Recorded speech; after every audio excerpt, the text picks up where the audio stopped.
UFC 300. Wow. That was the best card of all time, I think. We've seen a lot of great cards, obviously, but that was surreal. Like, I literally could barely sleep last night just like thinking about these fights. Obviously, we had everything. We had the quick knockouts, the statements, in the main event, Pereira versus Hill and Diego Lopez. He made a quick knockout statement. We had the comebacks with Yuri Prohashka and Hanato Moicano, Money Moicano, I should say.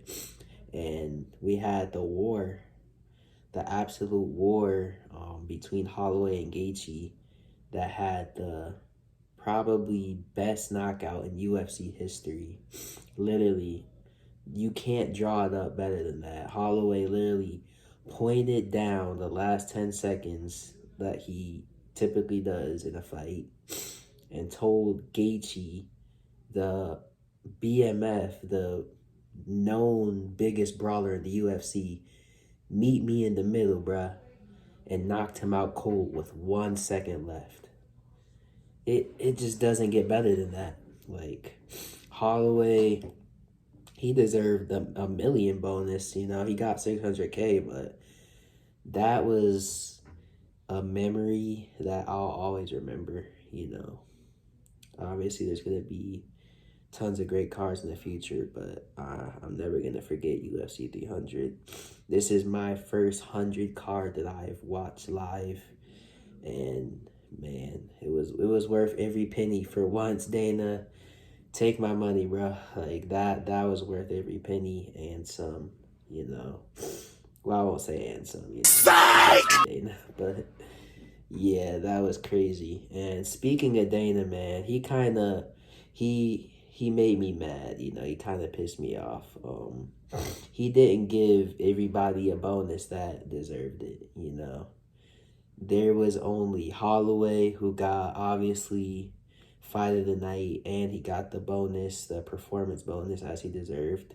So he got 600K. And then I think just Yuri Prohaska was the only other person, which he deserved it. But they didn't give people like Pereira, who had a first-round knockout over Jamal Hill. They didn't give him a bonus from what I've seen. They didn't give Diego Lopez a bonus. First round knockout, spectacular fashion. They didn't give Money Moicano his bonus after he cut one of the greatest promos of all times. I can't afford to lose. I'm sorry, by the way, Money Moicano. I called you a yapper and I said Jalen Turner was more skilled than you, but I eat my words, man. You can be good and still be a yapper.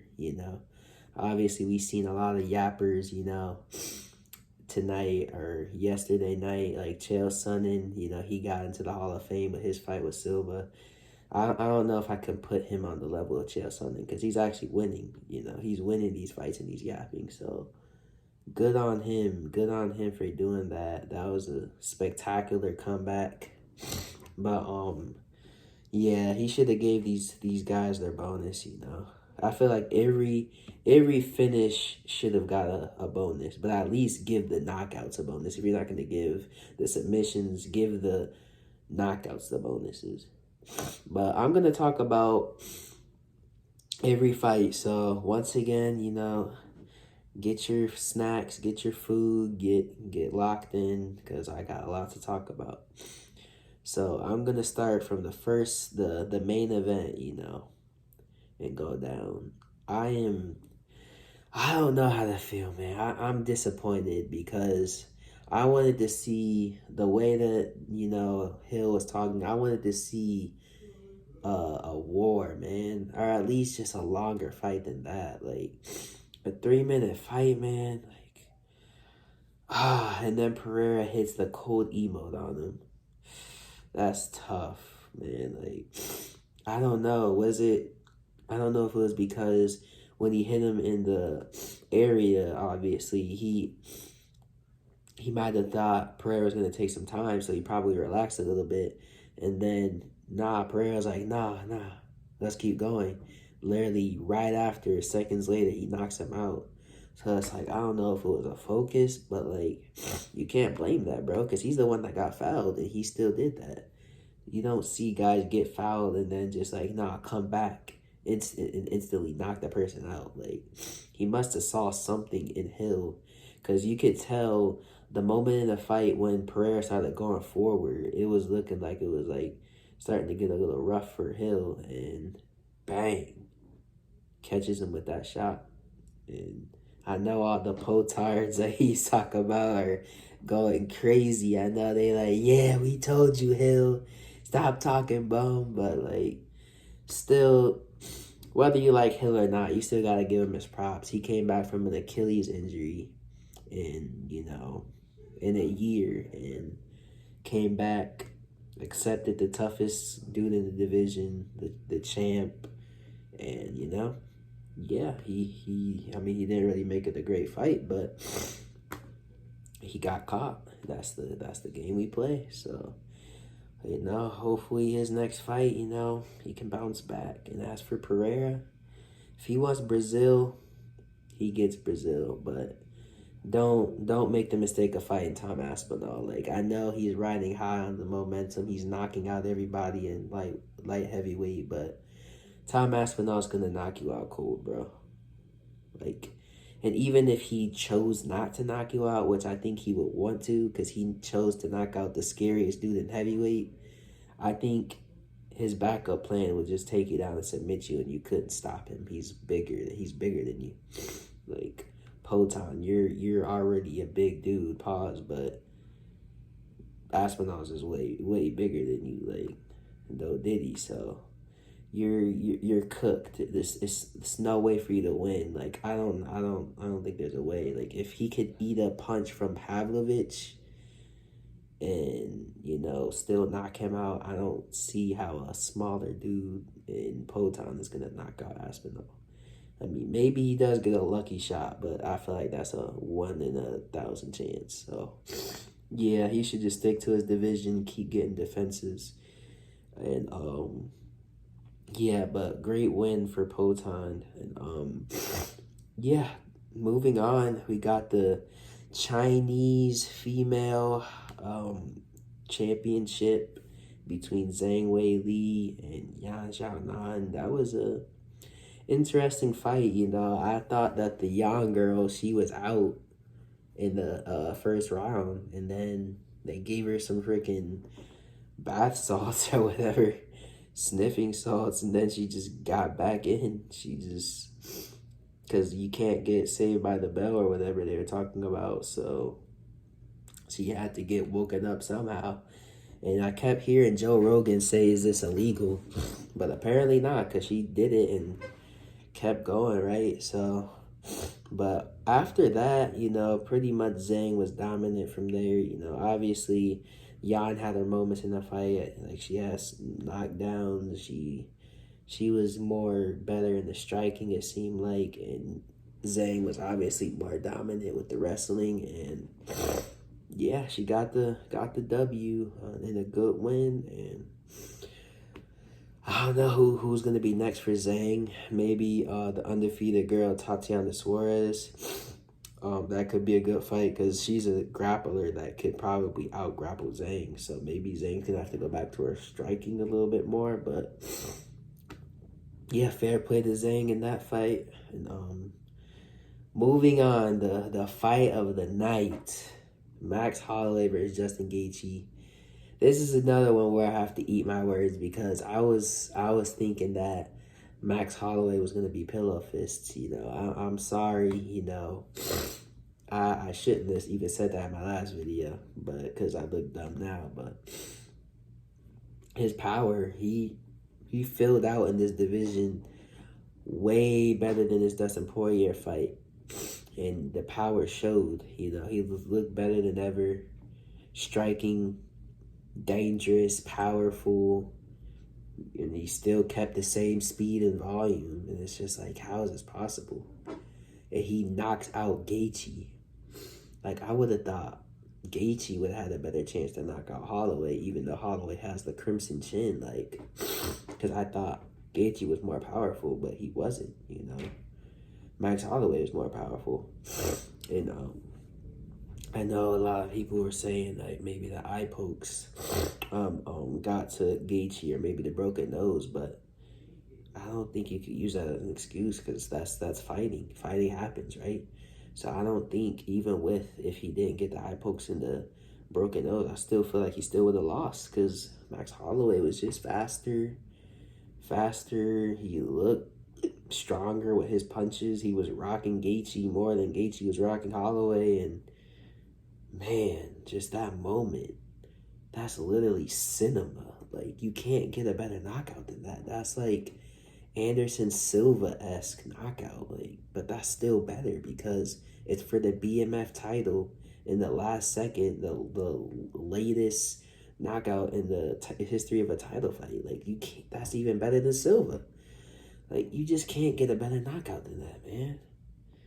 Like, I'm trying to think. Like, obviously, the Leon head kick, I can bring that into my head, is up there.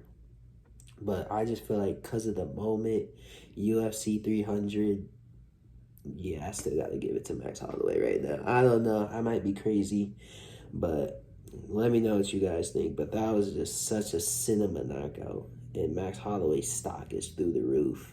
He could literally call for any fight, I feel like. I think he wants Taporia in Spain or wherever. And it seems like Taporia isn't that into it because he's like, oh man, all these contenders are washed. They all lose to Volk. But bro, Holloway's the biggest thing in the UFC right now. You can't say no anymore. Just sign the contract and try your best to beat this man, because it feels like Holloway is rebirth right now. Like, he's on a new level, and if he can keep the same power in featherweight, man, like it might be Holloway's era again, the blessed era. So great fight for him. Yeah, that was the most memorable fight of the night. But moving on. Ah, man, this one hurt me, man. I was literally like in a bad mood after this fight. Oliveira versus Tsukurin Arman. I don't know. That fight was close, but I don't think you can argue, that Arman did win. He did win, but it's just, I hate seeing like people just wrestle, man. Like, I know I sound like a casual, but like I don't think he could have stood up with Oliveira on the feet, and I just feel like he's just kind of holding him down. I mean, obviously he did get ground and pound, so you can't say he was just holding him because he was trying to like finish the fight with the elbows, right? But I feel like Oliveira was still just like had more damage, like in the submission attempts. He nearly guillotined his neck off. I don't know how he survived that. He clearly won the first round. Then the second round, he got held down and elbowed. Then the third round, he got held down again, but this time he reversed it, went for the submission, and nearly submitted him again. Like, if he had more time. And I felt like that could have won him the round, but I feel like it just wasn't enough to win him the round. Obviously, as a biased Oliveira fan, I'm going to say, yeah, that won him the round, but you can't really say that won him the round. But yeah, was that enough to bypass the title shot? No. Because Poirier's getting the fight. They already announced it. It's Islam versus Poirier. But yeah,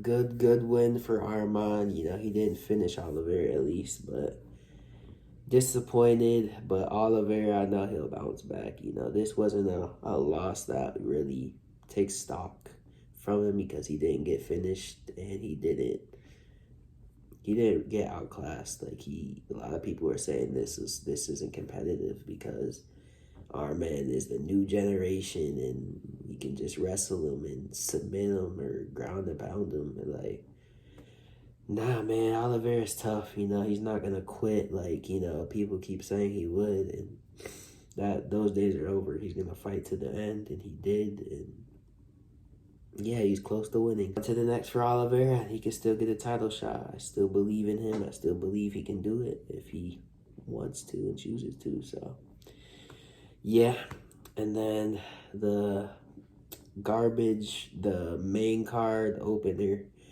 That was a whack fight. That fight was like, I was kind of like falling asleep a little bit after that. It was like a little bathroom break fight. Dude had so much hype and he was struggling against Cody Brundage. Like, come on, bro. Dude was literally just laughing at him while he was on top, while you were on top of him, bro, on his back. Like, he was just making fun of you because you weren't doing anything, bro. I mean, eventually, obviously, he did get subbed. I felt like he just was tired of a man laying on him. He's just like, fine, take my neck, fine. Like, jeez, bro. Freaking Jail to now made a 2.0 over here just laying on him. Freaking praying for a submission. Like, where's the ground and pound, bro? Like, where's the finishing, like, techniques? Like, it was just hard to watch, man. Like, I mean, yeah, he did get the finish, but it was just took him so long, you know, against a guy he's supposedly supposed to be, like, so much better than. Like, he's not close to Hamza right now. Like, Hamza would eat him up, eat him alive, bro. Defend the takedown and knock him out. Or he could take Bo Nickel down, I feel like, because I don't think Bo Nickel's wrestling is all that. But, yeah, mid-fight, then moving on. This was one of my favorite fights of the night. This is a top 3 fight for me. Yuri Prohaska versus Alexander Rakic. Who ain't a samurai, boy? Keep your mouth shut if you can't back it up. You know, I didn't keep that same energy for Hill, but because I like Hill. But Rakic, shut up, boy. You got knocked out. You got knocked out, okay? You literally talking all this crap about a samurai, not a real samurai. Meanwhile, all you can do is leg kicks, you bum. You can't do nothing else, bro. Everyone's saying, "Oh, that was a great performance by Rakic." Not really. I mean, if you like watching leg kicks all day, like, you weren't doing nothing for real. You weren't your hands weren't all that, buddy. I mean, of course you hit him a couple times, but like the damage was done by Prohaska. Like when it came down to it, like leg kicks, obviously that did cause damage, but Yuri Prohaska was the one pushing forward, creating damage, looking for the knockout. I should say that's what I mean by that. He was looking for the knockout. He was trying to finish you the whole fight. You were just trying to break his legs down, bro. And he still knocked you out. He didn't even need his legs to beat you, bro. And he still caught you. So, yeah, definitely a great comeback performance from Yuri. And shoot, I love to see him get a rematch against Pereira. I know it's not going to be possible because if Pereira's fighting in a month, there's no way Proska could heal in time. But maybe he has a number 1 contender fight with Hill, you know, or fight somebody for the next shot after Ankalaev, which I feel like is going to be the next guy. I would be fine with that, you know. Let him get one more fight or push him straight to the title shot after it. I mean, clearly Dana liked the performance because he gave him the only other bonus. So maybe he is next, part 2. But yeah, great fight from Yuri, the real samurai. And yeah, next fight, and a snooze fest. Glad that wasn't on the main card. Aljamain, bro, come on, man. I don't even really want to talk about this fight. I mean, yeah, he got the dub decision, but even he wasn't happy about his performance, as you could tell. And that's not going to get you a title shot, bro. That was more boring than Marab. Like, jeez, dude. Like, come on. But, I mean, I guess we should have expected this because this is how he fights. When he doesn't get the finish, he just, you know, holds on, you know, for dear life. But yeah, moving on. Kayla Harrison. Man, I just wanted to make an Eddie joke there. I'm not going to. Kayla Harrison versus Holly Holm. Kayla Harrison, she dominated. She did what she needed to do. You know, not the greatest fight to watch because Holly Holm has just had negative IQ. But hey, that's not her fault, you know. If she wants to engage with the Olympic judo athlete on the ground like a idiot, then that's not Harrison's fault. So Harrison dominated her on the ground like everyone expected. Got the submission finish. Yeah.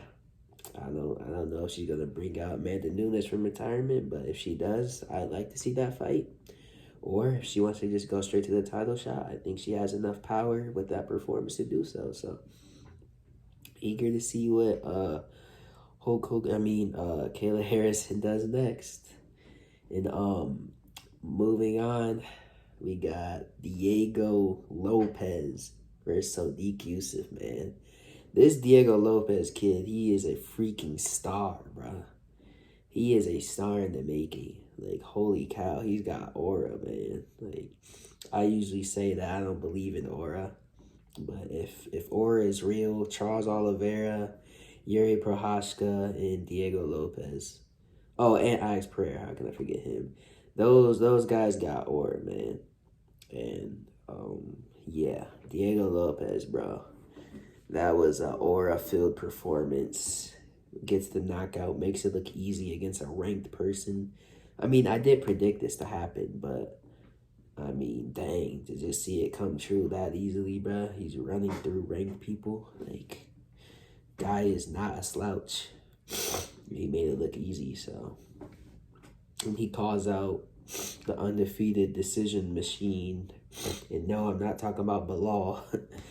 Movzar Evlevna, the guy hasn't got one finish in 8 fights. He wants to fight him in the rematch. I hope he can knock out this dude because he's so boring. So I would love to see him do it. But it's not an easy fight by any means, you know. Like, I feel like if he can't get him out of there in round 1, it might be a little bit of the same thing as the first fight. But I don't know. He does know him better now, obviously, fighting him. So who knows? Maybe he does get the rematch and dominate. Hopefully he gets the finish. But congrats to him. Next fight. Man, Manny Moicano versus Jalen Turner. I ate my words. I already said it, but I'll say it again. I apologize, Moicano. I mean, you still are a yapper, so that part wasn't a lie, but you were more skilled than Jalen Turner, man. I'm disappointed in Jalen, man. I felt like he kind of, I wouldn't say quit, but kind of, like, he kind of just gave up, you know, because his grappling is terrible, man. Like, I thought he would have learned his lesson, man, because he's dealt with so many guys wrestling him, like, Boring Rat, Gam Rat. He's dealt with people like, who else tries to hold him down? Matt Favola did.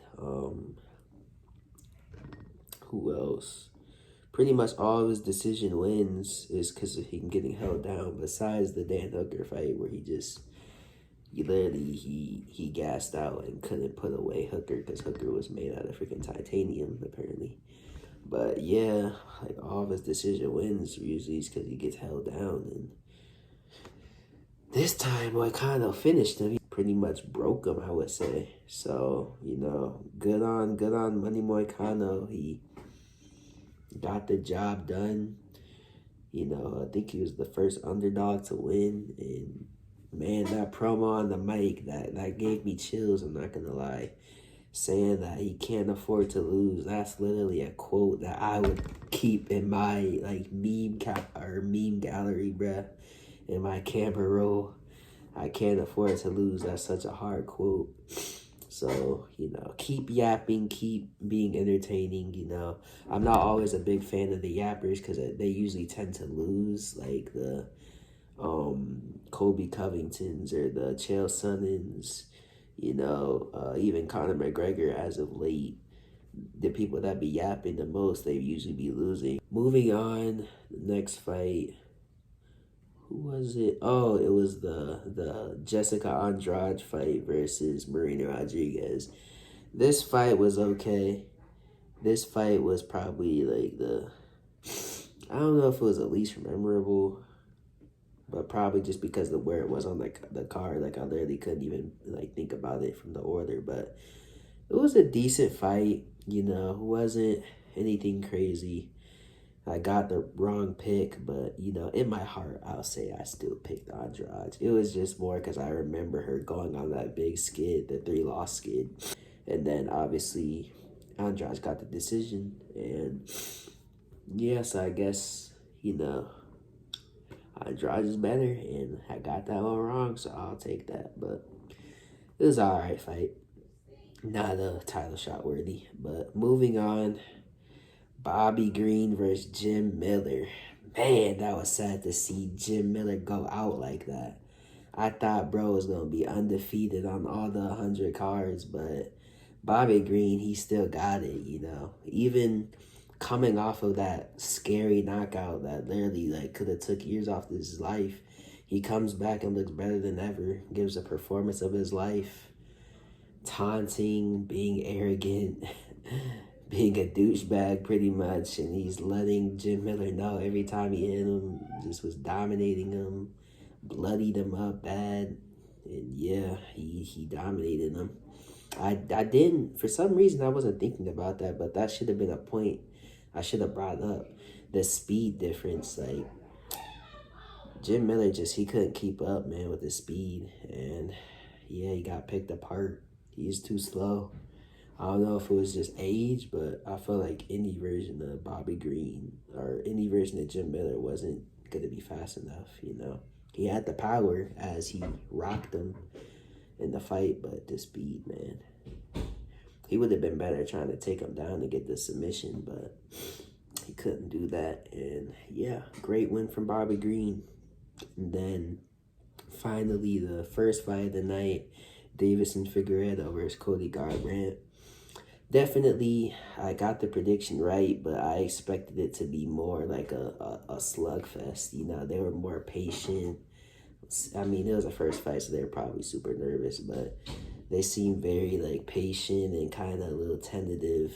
But once Davison brought it to the ground, there was a clear skill gap between them, and he capitalized. He subbed Cody, and kind of feel bad for Cody, but I mean, yeah, I feel like Davison's the better fighter, and he showed it. And yeah, great fights once again. Shut up, Teddy. I was like 7 for 6 on the pick, so not bad winning record, but great card. We'll never forget it. But yeah, that's the video, guys. Thank you guys for watching. Let me know what you guys think in the comments, and make sure to leave a like, subscribe, and until next time, peace.